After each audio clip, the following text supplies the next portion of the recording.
Shaft में यहाँ पे प्रॉप लगा हुआ है, दिख रहा है 4 प्रॉप लगाया है, ठीक है। तो ये प्रॉप का इंस्टॉलेशन कैसे होगा, तो देखिए क्या देख रहे हैं कि यहाँ पे कुछ खुला हुआ है। ये जो प्रॉप लगेगा, प्रॉप लगाने के बाद मैकेनिकल अपना काम करने के बाद इसको बंद कर देगा। अगर आप मिस्टेक करते हैं, सही से प्रॉप नहीं लगाते, तो सोच लीजिए मैकेनिकल वाले के लिए कितना बड़ा काम है। ऐसा नहीं है कि आप मिस्टेक किए तो आप ही जाके सही कर लेंगे, पूरा मैकेनिकल टीम चाहिए वहां पे उसको काम करने के लिए, ठीक है। तो आपको बहुत केयरफुली होना पड़ता है, बहुत केयरफुल होके इस पे हम लोग काम करते हैं। तो ये सब भी जो है ये कहाँ जा रहा है, गियर बॉक्स के अंदर टेम्परेचर सेंसर्स है, टेम्परेचर सेंसर वगैरह भी लगा होगा। ये सब क्या है, मेरा जो मशीन है उसमें ये प्रॉप सब लगा हुआ है, तो बाहर से कुछ भी नहीं है, सब अंदर जा रहा है, तो सारा कुछ अंदर लगता है, ठीक है। तो हम लोग को बहुत ध्यान से इसको लगाना पड़ेगा। ये सब हमारा मशीन है, ये कंप्रेसर है, इधर बीच में गियर बॉक्स है, उसके पीछे मोटर है, ये एक्सियल प्रॉप लगा हुआ है, और इधर आपका रेडियल प्रॉप लगा हुआ है। तो एक्सियल क्या होता है, रेडियल क्या होता है, वो जानना जरूरी है हम लोग के लिए। ये टेम्परेचर सेंसर लगा हुआ है, यहाँ से कहाँ जा रहा है, यहाँ पे बेयरिंग है, बेयरिंग का टेम्परेचर को मेजर कर रहा है।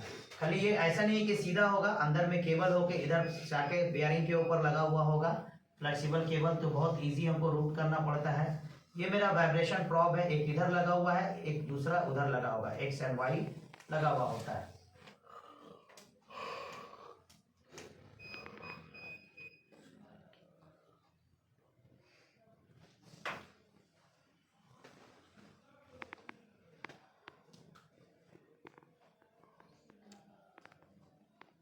तो ये क्या है, ये जो इक्विपमेंट है ये आपका मोटर है, इतना बड़ा मोटर है, ठीक है। तो यहाँ से इधर गियर बॉक्स है और उसके बाद में मेरा कंप्रेसर है। तो कितना बड़ा कंप्रेसर का एरिया है, तो ये सब मोटर को स्टार्ट स्टॉप करना इतना इजी नहीं है। ये हम लोग एक्सियल प्रॉप इंस्टॉल कर रहे हैं, तो कैसे इंस्टॉलेशन होगा ये जानना बहुत जरूरी है। देखो यहाँ कैसे प्रॉप लगा हुआ है, यहाँ पे तो खुला हुआ है इसलिए आपको दिख रहा है, नहीं तो आपको यहाँ बाहर से लगाना पड़ता है प्रॉप को। तो प्रॉप को कैसे इंस्टॉल करेंगे, रेडियल वाइब्रेशन क्या होता है और एक्सियल वाइब्रेशन क्या होता है, इसको जानना बहुत जरूरी है। लाइट ऑन करो।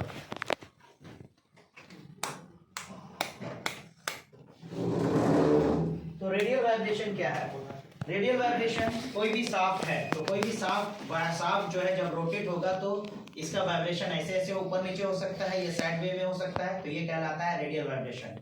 तो अगर हमको ऊपर नीचे और साइड का मेजर करना है तो हमको एक प्रॉप यहाँ लगाना होगा और एक प्रॉप से भी हो जाएगा, पर हमको बेटर मेजरमेंट चाहिए, हम एवरेज निकाल सके या ट्रबल शूट प्रॉपर्ली कर सके, तो 2 प्रॉप लगाता है, ठीक है। तो एक प्रॉप यहाँ लगा दिया और एक प्रॉप इधर लगा देगा, दोनों प्रॉप एक दूसरे का 90 डिग्री पे होगा, तो रेडियल वाइब्रेशन ऊपर नीचे का और साइड मूव कर रहा तो हो जाएगा। पर कोई जो शाफ्ट होता है, जैसे आप लोग कूलर फैन ले लो, कूलर फैन का जो मोटर है, बीच का जो आपका ये है, उसको देखो कैसे हिलता है, आप उसको देखेंगे शाफ्ट जो है पूरा हिलता है आगे पीछे, मतलब इसमें भी थोड़ा सा आगे पीछे जाने का गैप होगा। तो पर ये जो आगे पीछे जाने का गैप है, ये अगर ज्यादा हो जाता है तो क्या होगा, वाइब्रेशन क्रिएट होगा। अगर ज्यादा होगा तो पता चला आगे जाके मारेगा, पीछे मारेगा, शाफ्ट वगैरह डैमेज हो सकता है।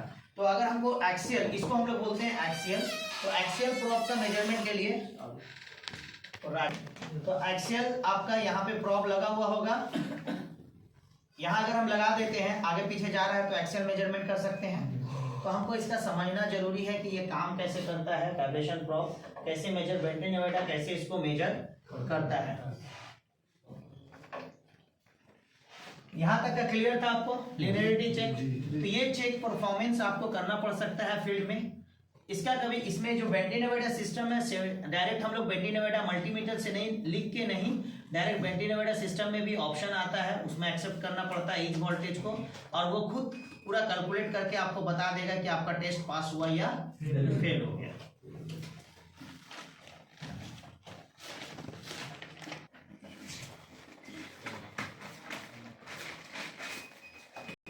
प्रॉप का इंस्टॉलेशन हम लोग कैसे करेंगे, मान लेते हैं कि ये मेरा कंप्रेसर का हाउसिंग है,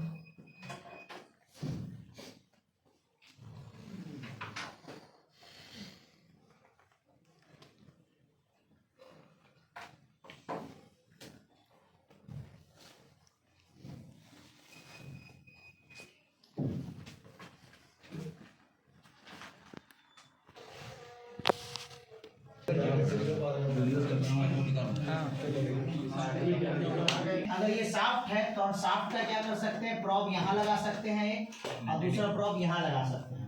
तो पर ऐसा नहीं लगाते, ऐसा लगाने में क्या होता है कि अगर ऊपर नीचे हो रहा है तो ये प्रॉब में ज्यादा चेंजेस होगा, ऐसा ऐसे हो रहा है तो इधर चेंजेस ये वाला प्रॉब में होगा। तो क्या किया जाता है, इसको इस तरह से नॉर्मली लगाएगा,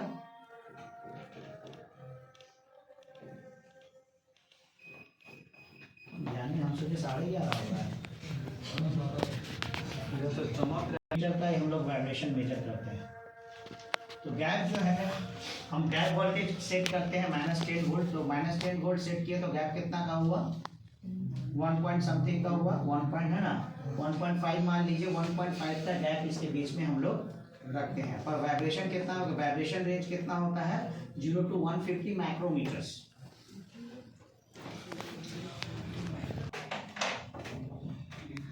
प्रॉब हो गया,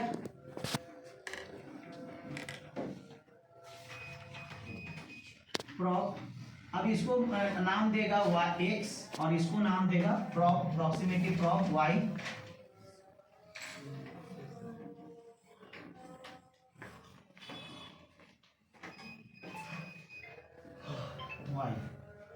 अब यहां से ये निकलेगा और निकल कर कहाँ जाएगा, प्रॉक्सीमीटर में।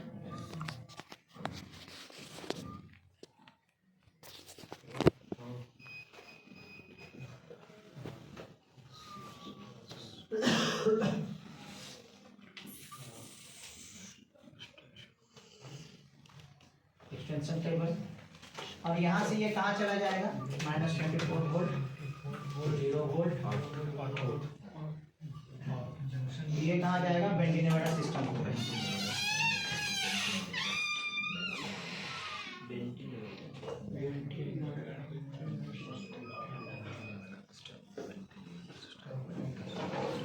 ओके, तो कंपनी, कोई कंपनी बेंडिनेवेडा सिस्टम जो उसको टैगिंग नेम क्या देता है, कोई कंपनी बोलेगा VMS vibration measurement system, CMS condition monitoring system, MMS machine monitoring system. जिसको इसको लिखना है लिख के अपना उसका एप्लीकेशन लिख लो।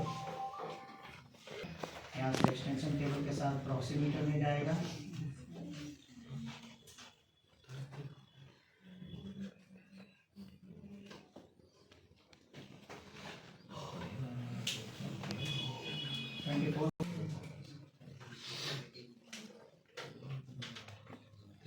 एक्सटेंशन केबल चला जाएगा आपका VMS में, है ना, वाइब्रेशन मेजरमेंट सिस्टम। तो मल्टीमीटर हम लगाएंगे,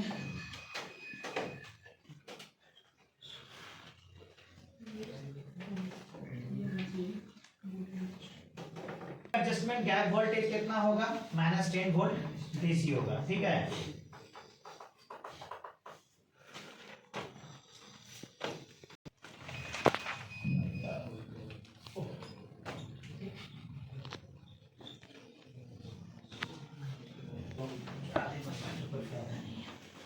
चलो उतार लिए, जल्दी उतारो, बाकी इसका जो ये है हम लोग कल इसका लिखा देंगे, ठीक है।